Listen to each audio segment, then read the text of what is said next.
So thank you so much. Thank you for the great introduction. Thank you for this very, very warm welcome. It's great to be here in the center of the political wars here in Wisconsin. And I just want to say I have to give a shout out to two great Wisconsin leaders. One, I just want to say to all of you, thank you for electing your great and courageous governor.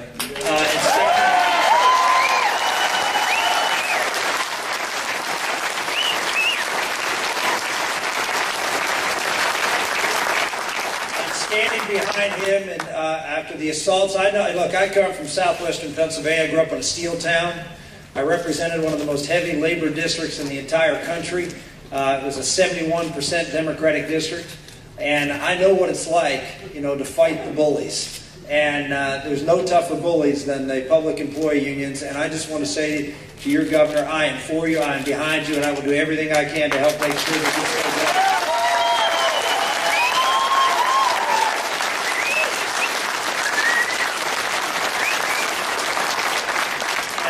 on. Another man who has stood up and stood his ground and been courageous and made a huge difference, as Governor Walker has done in setting that tone for the entire country and for courage in the State House, is another great man from Wisconsin. I have a tremendous amount of respect for him. When he stepped forward a year ago and put forth a bold plan to get this government back into size and shape in Washington, D.C., I was the first to endorse it. I've endorsed his second blueprint, and he is shaping the debate. You should feel very proud of Wisconsin's own Paul Ryan. You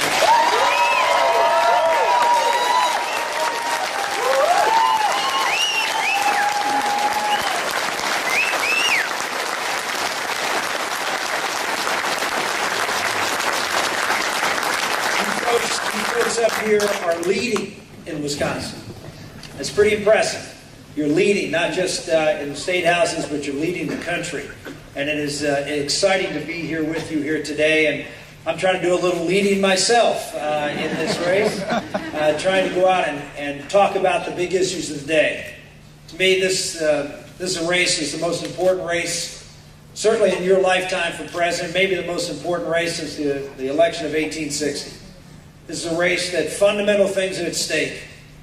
We need to have candidates who can talk about big things, paint big visions, give people an idea at a time of great anxiety of what's going on in this country.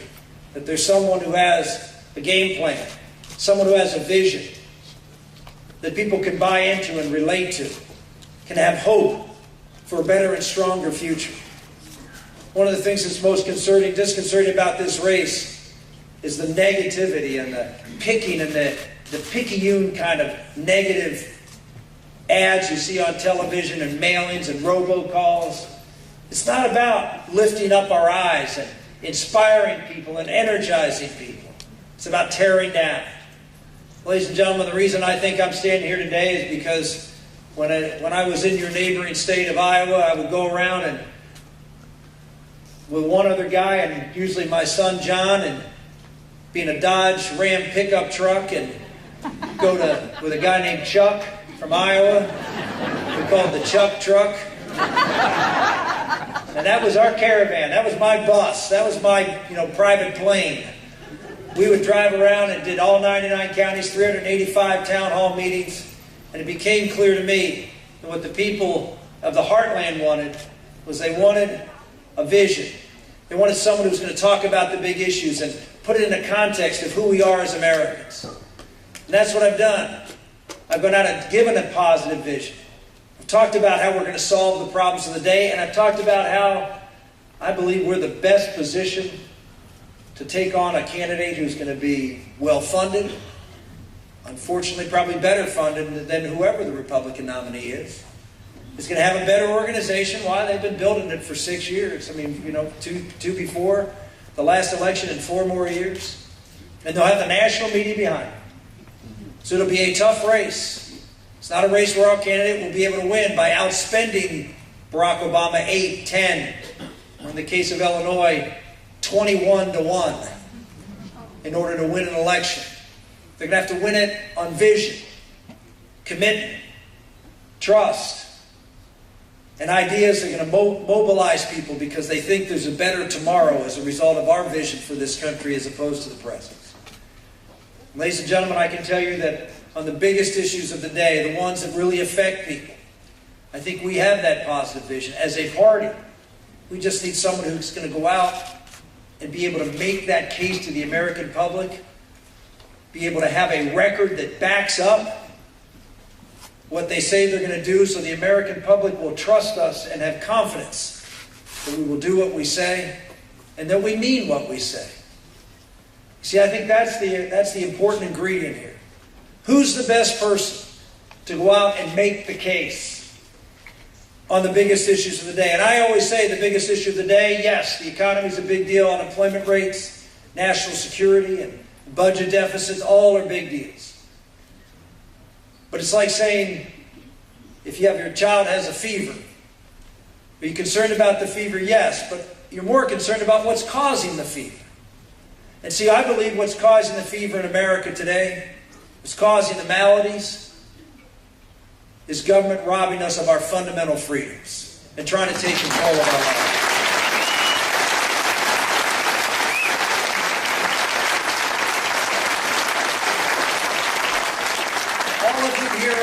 Almost all of you here are here because ancestors came because they didn't want the yoke of government in the countries they lived in to manage their lives and tell them what opportunities they would have and didn't have. They wanted the opportunity to come to a country where they would be free to pursue their dreams, practice their faith, be able to build families and communities and build a great and powerful country, not from the top down, from folks who know best, from good, decent Americans doing what we've done for 200 years and building a great country from the bottom up. You see, that's what's at stake in this election.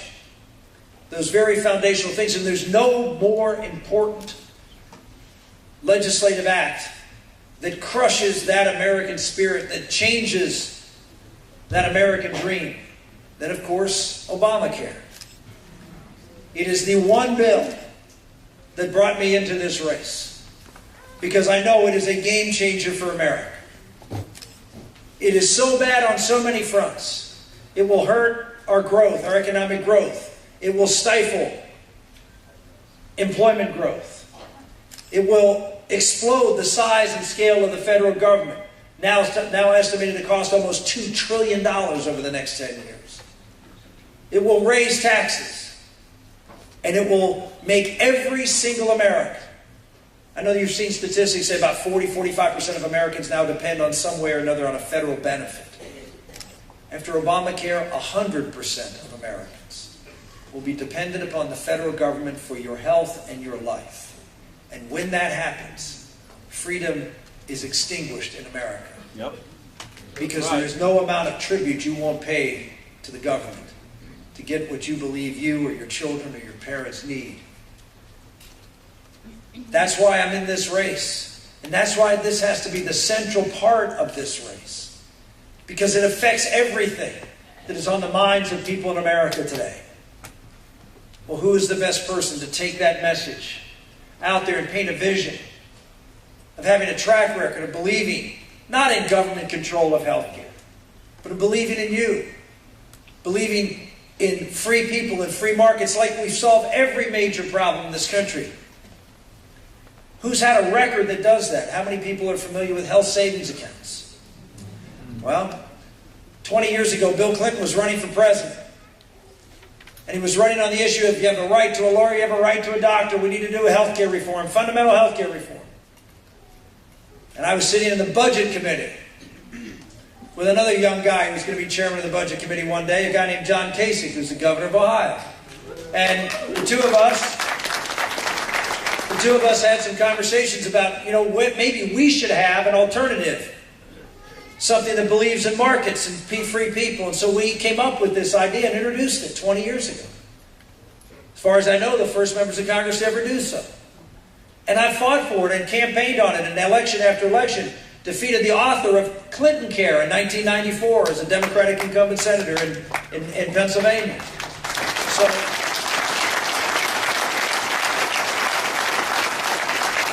run this race against the last Democratic attempt to take over the healthcare system and won in Pennsylvania, believing in free people and free markets. I'm the best guy to go out and take on Barack Obama and talk about this issue.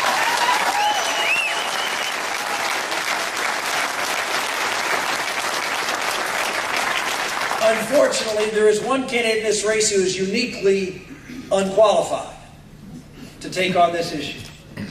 Because as governor of Massachusetts, he instituted a government-run healthcare system, the first in the nation, where the government would mandate everybody buy insurance, fine you if you don't, fine the employer if they don't, create government entities or which you have to buy your insurance, set up systems where it's actually advantageous for people to drop their insurance and get on the Medicaid program if you're an employer or if you're an employee. If you don't have an employer-provided insurance, to actually wait until you get sick until you buy insurance. As a result, Massachusetts healthcare is now the highest in the country. Rates have increased higher than every other state. Waiting lines for doctors. A disaster in cost, $2 billion over budget. And who's paying for it? You. Because almost all of the new enrollees on the Romney Care Plan are Medicaid recipients, which you help pay for. This is the vision of Governor Romney. This is what in 2008 he stood up and said during a debate, I support mandates. Mandates are good. They work. We are now on Monday going to be in the United States Supreme Court arguing that mandates from the federal level are unconstitutional. And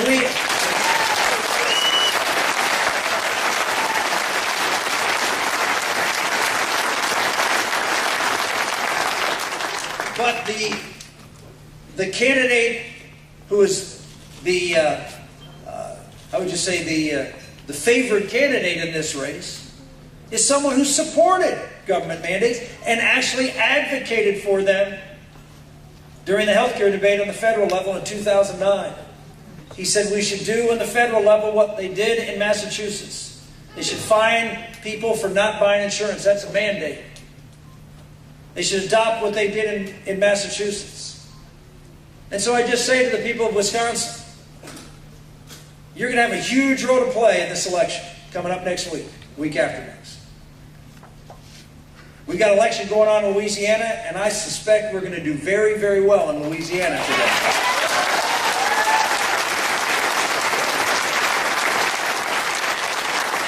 So I would challenge you. You're here because you're conservative. You're here because you believe in free people and free markets. You're here because you want someone who can represent your values. Not just on health care. Let's take another one, energy. Energy is the number probably other than health care, where 75% of the people, by the way, in America do not believe that individual mandate's the right thing. 75% are opposed to it. Yet if it's a race between Romney and Obama, you have two candidates who supported it. Why would we do that? On energy, you have a president who's shut down every opportunity for us to get more oil and gas out of the ground. Offshore, deep water, Alaska, federal lands, won't build the Keystone Pipeline. He said, when he campaigned, he was for higher gas prices.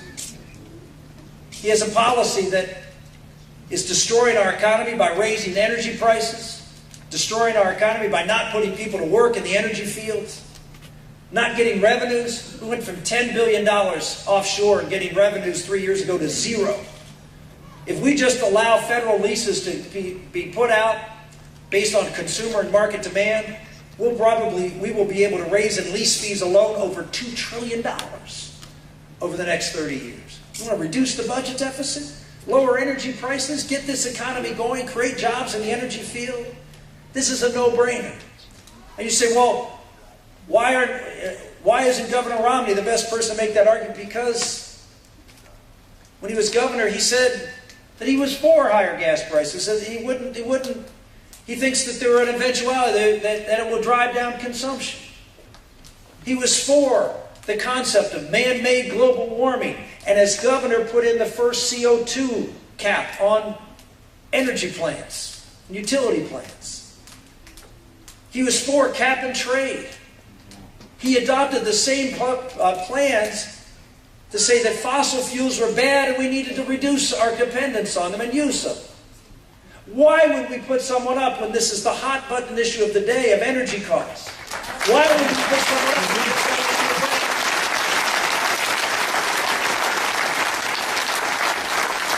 You know, today he'll say he's against Obamacare and still defend Romneycare, which is something I quite don't understand.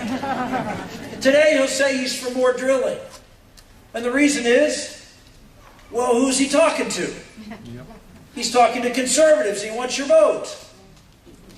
But as we found out, when he's in front of a different audience in the fall, we'll take out the Etch-a-Sketch, shake it up a little bit, and we'll be... Oh, there you go.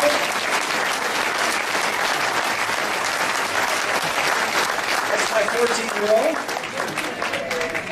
She played Vanna White in this little show. So you take out the Etch-a-Sketch. My public policy isn't written on an Etch-a-Sketch. It's written on my heart because I'm a conservative. I don't just run.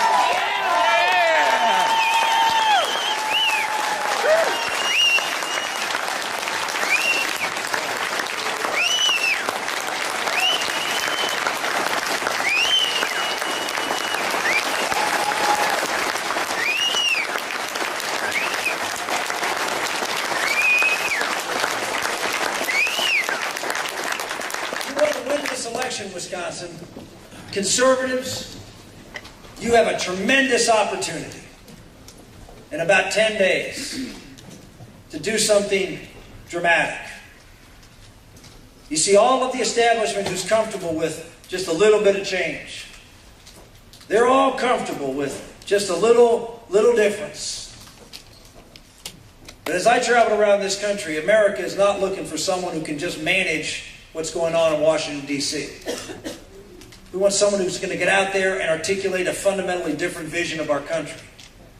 I've said I'm going to balance the budget in 5 years and propose budgets that spend less money each year for every year I'm in president. I say I'll cut $5 trillion in 5 years.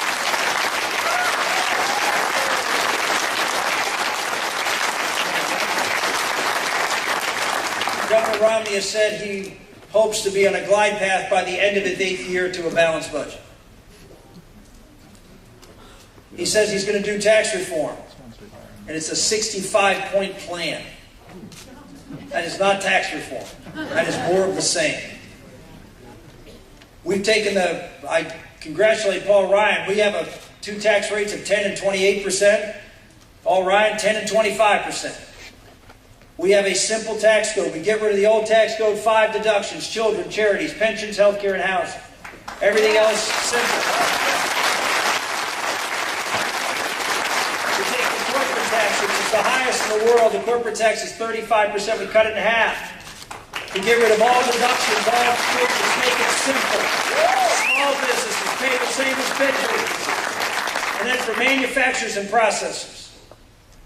Because as I traveled around this country and went to small town America and rural America, not only did I see the hurt going on in those communities because of the lack of energy jobs, but I also saw it because that's where most manufacturers are. That's where a lot of blue-collar workers are who are out there with 2.5 times the unemployment rate of those with a college education. And we need someone who's out there who grew up in a steel town, who can talk to people, working people, who don't want to be on food stamps and government benefits under this president.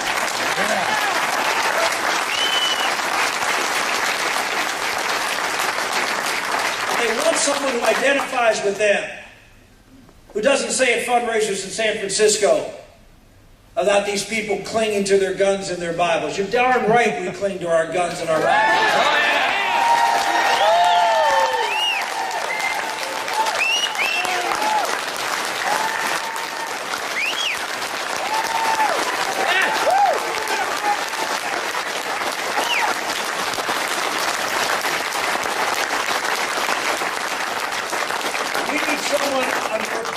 Ticket. Who's not a financier from Wall Street, but someone who grew up, whose parents worked, serving veterans in public housing on VA grounds, who understands what it means to have a strong military and to stand by our men and women in uniform and not go around this country apologizing for our military.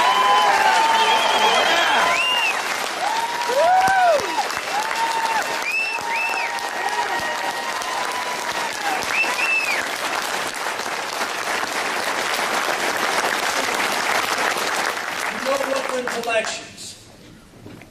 Getting people excited. We didn't win the 2010 election because we went out, as you did here in Wisconsin, with your great United States Senator.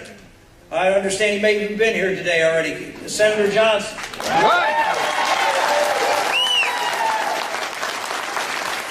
He didn't run out and say, "Oh, we need to get Ron Johnson out here because he's a moderate who can attract voters in the middle." No. Is that what won Wisconsin 2 years ago? No. We stood for something.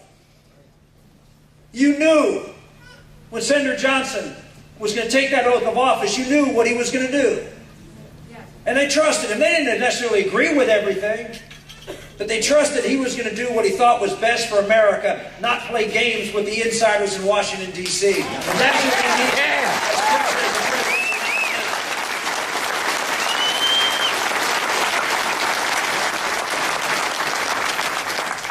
Wisconsin is going to be shaping up to maybe be the turning point in this race. I know that sounds surprising because usually states like Pennsylvania, it's another few weeks after Wisconsin, we don't really play in presidential politics. But this is a different time. And I suspect that Wisconsin may be the inflection point. You get to determine whether you want to nominate somebody who robs us of the most important issues of the day. Freedom. To be able to make the freedom argument on health care, on energy, on bailouts. Someone who has been on multiple sides of almost every socialist there is. You know what? There are a lot of folks out there who are independents and moderates who actually share our feelings on those issues, but want someone that they can trust who's actually going to do what they say they're going to do and not just say it. One of the most telling things I saw in this election just happened last week, and you probably don't even know about it because the media hasn't said much about it. It was in Puerto Rico. In Puerto Rico, I went down there a little over a week ago and said to the people of Puerto Rico, when I was asked about statehood, and statehood in Puerto Rico, if you're a Republican, you're for statehood. That's what defines the Republican Party. It's the statehood party. And so I was asked the question, do you believe in statehood? I said, yes. They said, well, should we have to speak English in order to become a state? I said, well, when I campaign in the mainland, I say that English should be the official language of the United States of America. And that...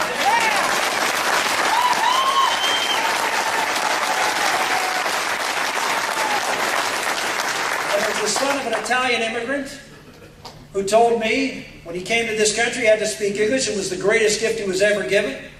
It's the language of success in America.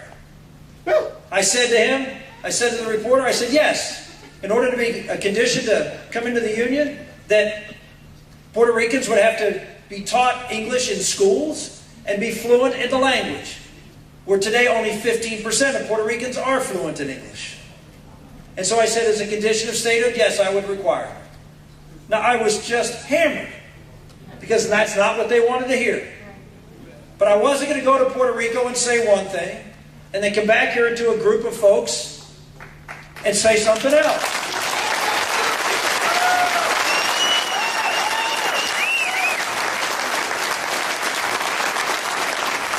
2 days after I took a shellacking in the Puerto Rican press, Governor Romney went to Puerto Rico. Governor Romney has a position that English should be the official language of the country, just like me. And he was asked the question, would you admit Puerto Rico as a state if they didn't speak English? And the answer was, yes, I would.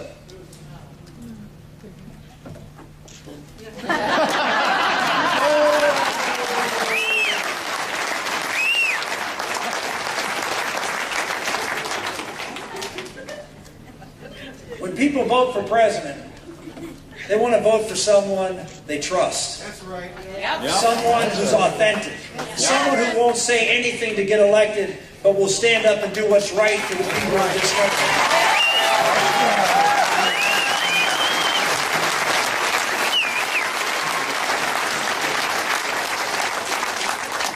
You want to win this race, and we must win this race.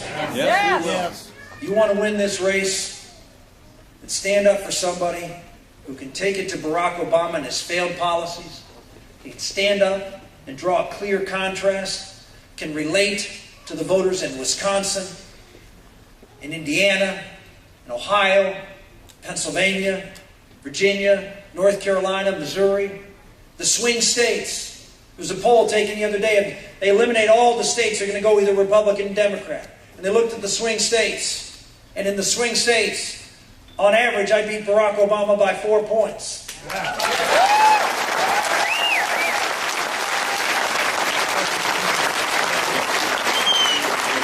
average, Governor Romney lost to Barack Obama by 4 points. Why does Governor Romney do better on these national polls than I do? Because he does better in California and New York and Massachusetts. Anybody think we're winning those states this year? No. Folks, look at who can win. Look at who has the message. Someone who's going to probably be outspent. I know what that's like. And I won, hopefully with Louisiana today, I will have tied somebody else for the record in the modern conservative era of a conservative running against an insurgent establishment candidate. And that person happened to run back in 1976. He won 11 states and came within 100 and some votes of getting the nomination. His name was Ronald Reagan.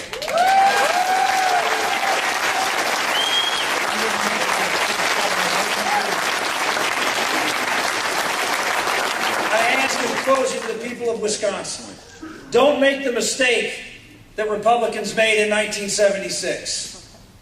Don't nominate the moderate. Every time we do, we lose. In the last 100 years, only one Republican has ever defeated a Democratic incumbent president. Once. Ronald Reagan. And they all said, every pundit, every Republican expert, every guru said the same thing. We have to nominate a moderate in order to win the election. No. Ladies and gentlemen, people of Wisconsin, we have to nominate someone who believes what you believe. How many times have you said you're sick and tired of politicians going to Washington, D.C. and not standing up for their principles? How many times have you said that in the last umpteen years? Okay, here's what I say to you. When you go to that voting booth in 10 days, stand up for your principles. Stand up for what you know is right. Don't compromise. Don't sell America short. Make sure that you stand up so you can win this election and have an election once we win it, that we actually make the changes that are necessary in Washington. Thank you all very much.